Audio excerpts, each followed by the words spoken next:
হুমায়ুন কবিরের নিশানায় ফিরহাদ হাকিম এবং সিদ্দিকুল্লাহ চৌধুরী। বাঙালি মুসলিমদের মধ্যে ফিরহাদের গ্রহণযোগ্যতা নেই এবং মুসলিমদের মধ্যে প্রভাব কমেছে সিদ্দিকুল্লাহ চৌধুরী, মত হুমায়ুনের। দেখুন, প্রথম কথা হচ্ছে এখন বাংলায় কম্পিটিশন চলছে তৃণমূলের মুসলিম নেতাদের মধ্যে যে আগামী দিনে সোহরাবর্দী বা জিন্না কে হবে, সেই নিয়ে কম্পিটিশন চলছে। এটা ঠিক যে ফিরহাদ হাকিম সাহেব তো আর বাঙালি মুসলমান নন, তিনি গয়া থেকে আসা উর্দুভাষী মুসলমান, আর মুর্শিদাবাদের বিধায়ক হচ্ছে বাংলাভাষী মুসলমান। তো বাংলাভাষী আর উর্দুভাষী মুসলমানের মধ্যে সবসময় একটা ক্ষমতা নিয়ে বিরোধ ছিল, কে ক্ষমতাটা ভোগ করবে।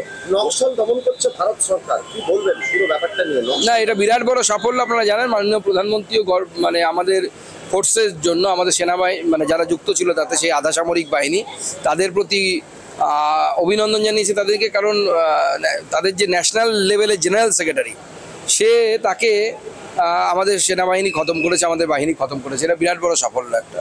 মুর্শিদাবাদে হিংসার ঘটনায় ভরতপুরের বিধায়ক বলছেন যে ভোটে 26-এর ভোটে এর প্রভাব পড়বে। দেখুন, পড়বে তো অবশ্যই, কারণ আমি গতকালই বলেছি যে রিপোর্টটা আদালতে, উচ্চ আদালতের কমিটি দিয়েছে। এই রিপোর্টটা হচ্ছে বাংলায় বলে কুষ্টি, আমরা জন্মানোর সময় আগে কুষ্টি করা হতো, হিন্দিতে বলে হচ্ছে জনমকুণ্ডলী। এটা হিন্দুদের আগামী দিনের ভবিষ্যতের জনমকুণ্ডলী বা কোষ্ঠী বিচার। যদি হিন্দুরা এই কোষ্ঠী বিচার দেখতে না পারে, না বুঝতে না পারে, তাহলে আগামী দিনের ভবিষ্যতে মুর্শিদাবাদের মতোই অপেক্ষা করছে। শেষ প্রশ্ন, কলকাতায় তুর্কি গহনা বিক্রি হচ্ছে, ডিসপ্লে হচ্ছে, জানানো হচ্ছে যে স্টক করবেন না, ব্যবসায়ীদেরকে বলা হচ্ছে। না, উচিতও না, কারণ যেহেতু আমাদের দেশের বিরুদ্ধে পাকিস্তানের সাথে লড়াইয়ে তুর্কির অবস্থান ছিল, তো স্বাভাবিকভাবে জাতীয়তাবাদী লোক হিসেবে বা দেশপ্রেমিক হিসেবে আমি সবাইকে অনুরোধ করব যে যারা ভারতবর্ষকে ভালোবাসেন তারা তুর্কির কোনো কিছুই কিনবেন না। শুরু হয়েছে, কি পরিস্থিতি, কি বলবেন? দেখুন, ভয়ঙ্কর পরিস্থিতি, আমরা বারবার বলছি এবং আমি গতকালও বলেছিলাম, মালদা মুর্শিদাবাদ নিয়ে নিশ্চয়ই কিছু একটা প্ল্যানিং চলছে এবং সেই প্ল্যানিংটা ভালো করে দেখা উচিত। রাজ্য প্রশাসন নির্বিকার।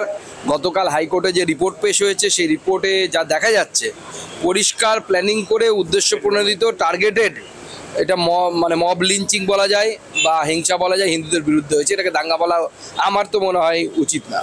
মুখ্যমন্ত্রী বলছেন বাইরে থেকে জঙ্গি যেন এসে শেল্টার না পায়, পুলিশ এটা দেখুক। আপনারা যেটা বলেছিলেন যে ঝাড়গ্রাম, মালদা, কলকাতা, ডায়মন্ড হারবার বহিরাগতরা ঢুকছে, সেটাই মানে সিলমোহর দিলেন মুখ্যমন্ত্রী। না, আমরা তো বরাবর বলে এসেছি, মুখ্যমন্ত্রীর এখন বিলম্বিত বোধোদয় হয়েছে। তার কারণ হচ্ছে মুখ্যমন্ত্রী জানেন যে দেশের পরিস্থিতি যদি এইভাবে পরিবর্তিত হয়, তখন কেন্দ্র সরকার একটা কড়া সিদ্ধান্ত নিতে বাধ্য হবে। দেশের স্বার্থের সাথে বেইমানি করা বা দেশের স্বার্থের সাথে কম্প্রোমাইজ করা আমরা কোনোদিন মেনে নেব না।